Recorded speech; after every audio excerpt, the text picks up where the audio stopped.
The first time on television, we tell the complete, up-to-date story of child killers Ian Brady and Myra Hindley. Tonight and in the following two programs, we trace the sadistic killing spree which led to police combing the moors for bodies, and how after 20 years of silence, confessions by the pair brought about a second search and further evidence of their brutality. The story is told by the mothers of the victims and the detectives involved.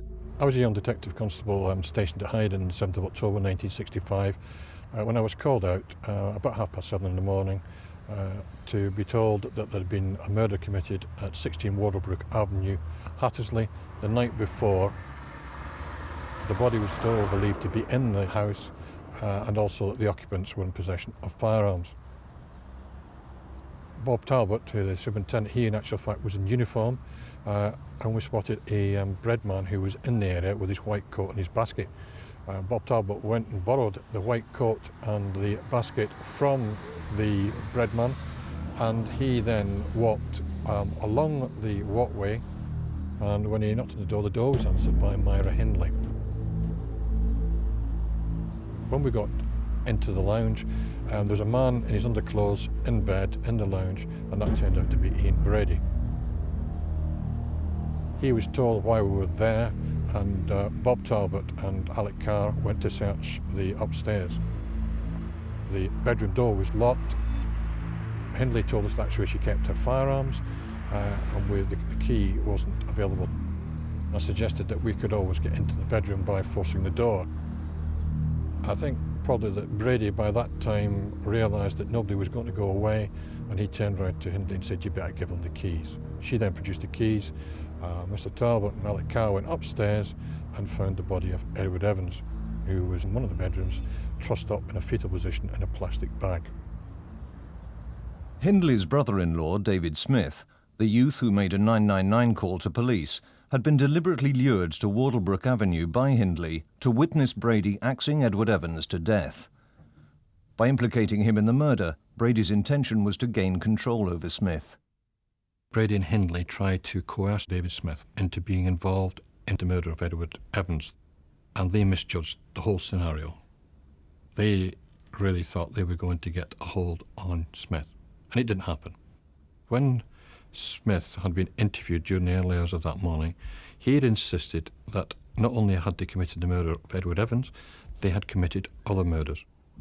No one at that stage could imagine the horror that those other murders would reveal, nor that police would begin to unravel the inexplicable disappearance of 4 young children in the Manchester area in the previous 2.5 years.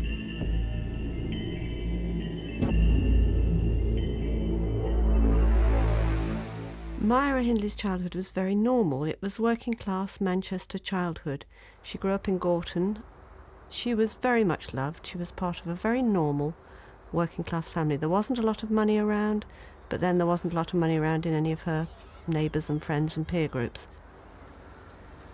The Gorton area was slums, really. There was 2 up and 2 down, no baths, outside toilets. Everybody, certainly the people that I grew up with, all lived in the same circumstances. A very, very close-knit community, really. The whole street, everybody knew everybody, and everybody knew everybody's goings-on, and what they did, and the good things and the bad things. And if a stranger came down, of course, taboo, don't speak to strangers. But of course, if it was somebody who lived in the area and knew everybody, they were accepted without question. Hindley knew the area specifically. He knew everybody in the area, knew the streets, what went on in the area, and of course the children would be taken in. In contrast to Myra Hindley, and Brady's childhood was terribly dysfunctional and extremely unhappy. He's the illegitimate child of a Glasgow waitress. He doesn't know who his father is or was, and so he created around himself this myth of the outsider. He dressed differently from the other boys of the time. He adopted other interests, classical music, classical literature, which he read, and considered himself altogether different from the sort of rock and roll teenagers that were growing up around the Gorton area of Manchester. I knew Ian Brady. He can only be described by me as being an oddball in the sense that he was a loner. If we went to the local Sivoris cafe, he would never join our company, but it was as though he wanted to join the company, and he'd sit on his own in the corner, keep himself to himself. He was just strange, and I thought no more of it in them days. He had fantasies about killing. I think these would have remained fantasies had he not met Myra Hindley, who facilitated it for him and also egged him on. They formed, if you like, an unholy alliance. He became increasingly dependent on those fantasies, and she encouraged it and eventually led children to him and effectively led them to their deaths. The precise details of how Myra Hindley fulfilled Brady's fantasies remained unknown for 20 years after they were jailed for life. Then, in 1986, Peter Topping, the head of Greater Manchester CID, persuaded the pair to break their silence, and for the first time, Hindley detailed her version of events. To come to each one of the events as they unfolded. The first victim was Pauline Reed. Brady told Hindley that he wanted to do one, he wanted to do a murder. On the Friday, the 12th of July 1963, Pauline was looking forward to this dance. No. Yeah? Can you help with my hair? Just a minute. Just dry my hands. A friend was going with her, and then for some reason or other, a friend couldn't go. Myra, it's not a mess, it's lovely. Pauline was very upset. She didn't think she'd be able to go because I didn't want her to go on her own. I said, I'll get you ready. Go round to other friends and see if they'll go. Mum, she said, Sandra and Pam said they may be going and they'll see me, you know. So I'll be all right. So I said, so with that, she convinced me and I let her go, or else I wouldn't have let her go on her own. Well, put your shoes on now, or she's going to be late. I got her ready before she went out, done her hair and everything. She looked beautiful, even her father commented on it, you know, how beautiful she looked. I want you to wear this. Before she went out the door, I put my necklace round her neck. She said, oh, Mum, that's your favourite necklace. I said, well, you're my favourite girl, aren't you? And she said, oh, well, we'll look after it. Kids were safe. If a kid was missing, sort of a hue and cry would go up, and all the neighbours had come out and searched the area and find them. And it had only because they'd lost all track of time that kids were missing in them days. It was certainly a very safe environment.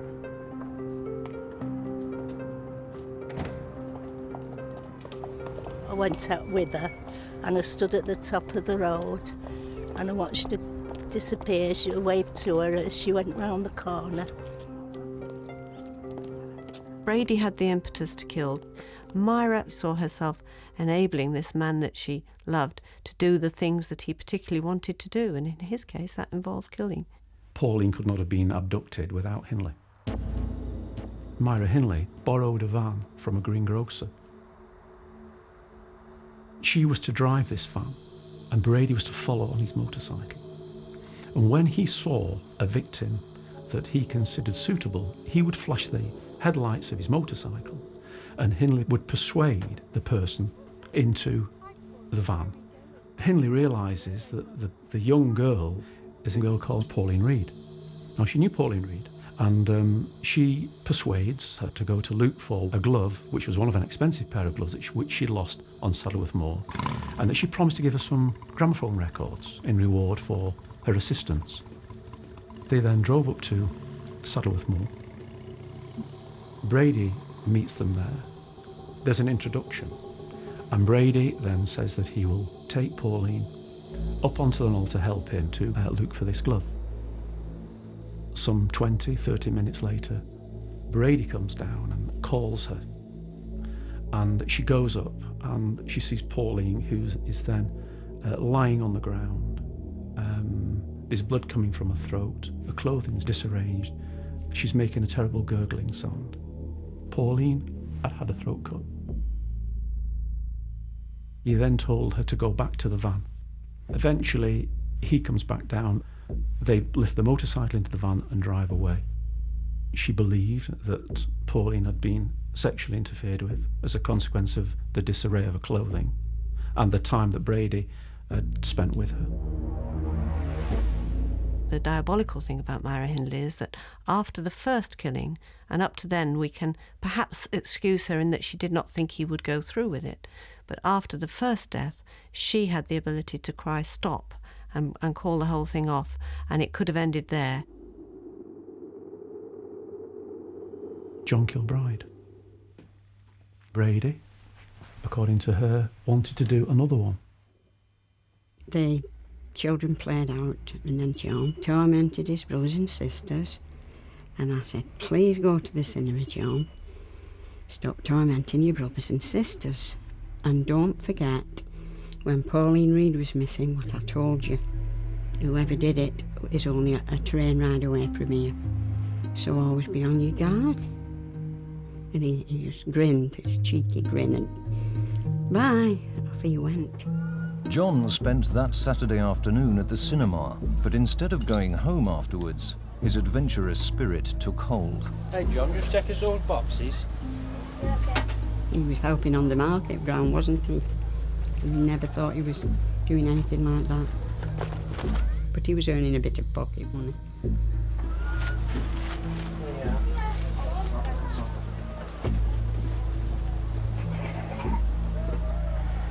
They go to Ashton Market and they pick up John Kilbride.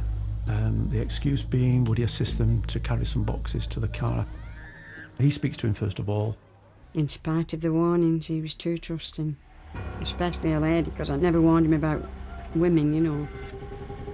There were no, well, I didn't think there were any bad women about. She certainly was the pupil. She became as bad as the master. I don't think she ever became worse than Brady, because the bottom line is that the actual killing was carried out by him. But she allowed the killing to happen, she created the killing, and she gloried in it. She accepts that when the boy was picked up from Ashton Market, that she knew that Brady was going to kill him.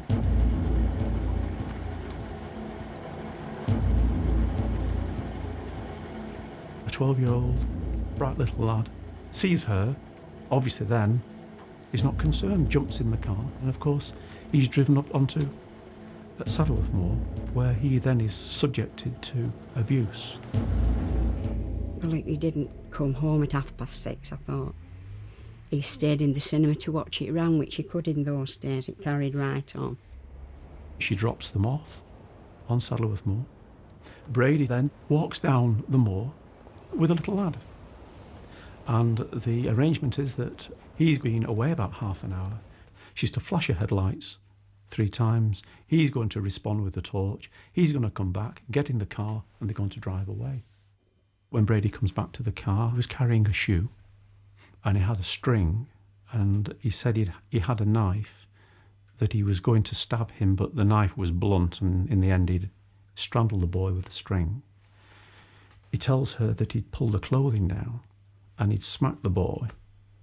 She asked him had he abused the boy, and he said something about what does it matter or something of that nature, but led her to believe from conversation or body language that indeed that had happened.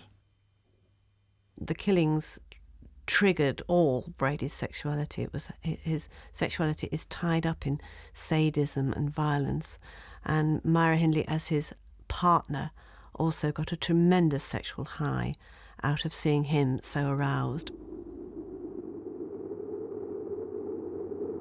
We moved to Keith Bennett. Brady had again decided that it was time to do another one.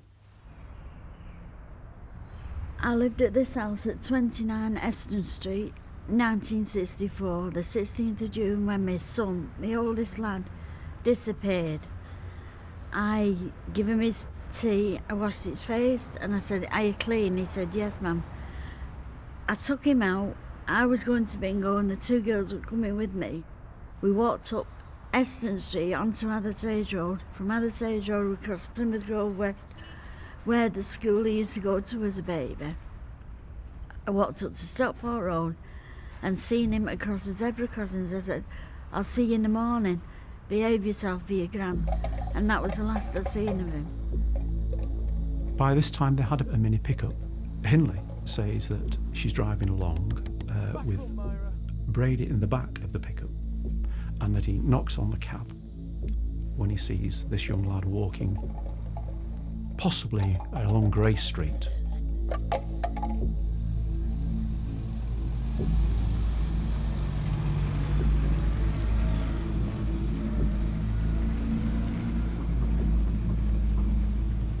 The boy's persuaded into the car to give them some assistance with some boxes or something of this nature.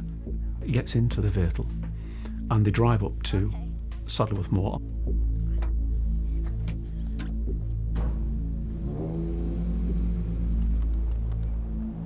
Keith and Ian Brady set off walking onto the moor, and she followed. Didn't he question where he was going? I asked. No, and she said they went like lambs to the slaughter. She says that she followed them down the moor. They walked for quite a considerable way into the moor. Brady goes into this gully with the boy, and she says that she was instructed to be lookout. She said the boy was killed in this gully. He took a photograph of the child. Clothing was pulled down, showing that the poor lad had quite dreadfully suffered some sexual abuse. He buried the body with a spade.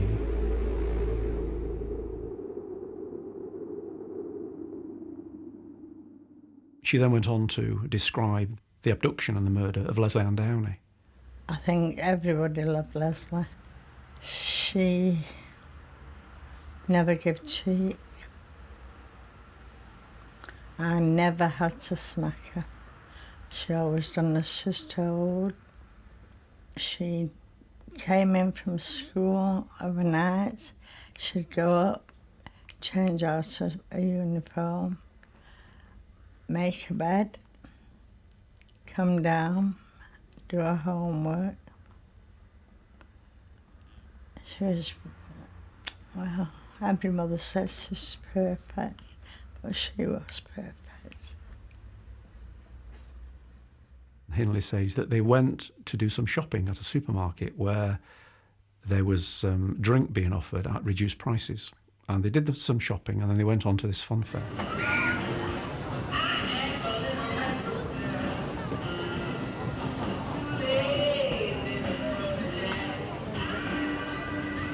She said, Mrs. Clark's going to the fair and she'll have sixpence, the 2.5p, Lesley. And she said, can I go with them? I said, as long as you're back here, madam, be a tea.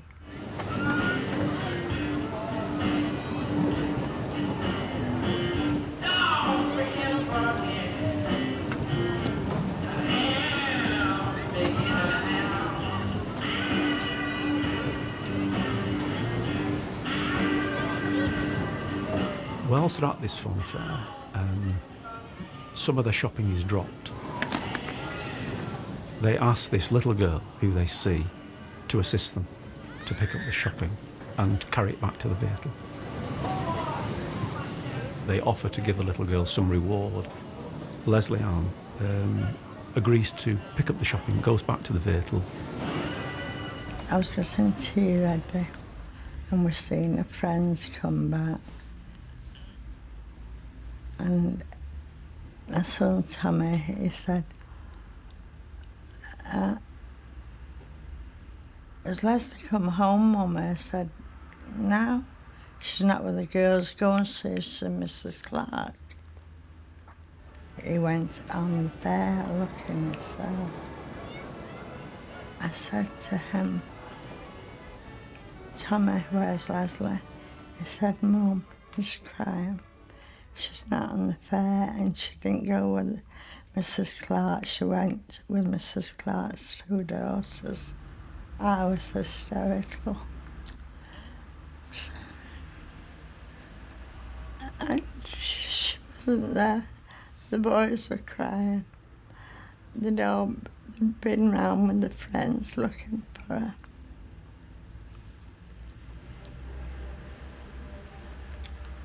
She wasn't there. They then had a mini traveller. They'd traded in the mini pickup. They put her in the back of the car, they bundle some boxes around her, and they drive her then up to Wardlebrook Avenue on Hattersley. Clearly all this was pre-arranged because there was a tape recorder that had been switched on.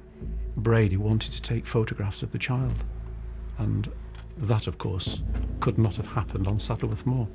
That is the only reason and explanation that they took the child to Wardlebrook Avenue rather than went straight up on the moor with the child. They were getting confident, I think, by this time. Brady was wanting more. Or they were wanting more. They go into Wardlebrook Avenue. Brady goes in with the child and she follows. She's got to put the dogs to one side, she says. She then goes on to describe an absolutely appalling set of events where the child is told to undress, the child is bound, the child is gagged. Brady takes photograph of the child in all sorts of different poses. This is a little 10-year-old girl. He tells her to go and run a bath. She sees that the child was bleeding, that there's a ligature around the child's neck, and that Brady carries the child and puts it in the bath and washes the blood off the child. And then they wrap the body in a sheet with the clothing, because the child is naked. And they put the body into the back of the mini traveller with a view to going up to Saddleworth Moor to bury it. She didn't go like a lamb to the slaughter, as Hindley had said the others did. She fought very violently until eventually she was quite horribly murdered.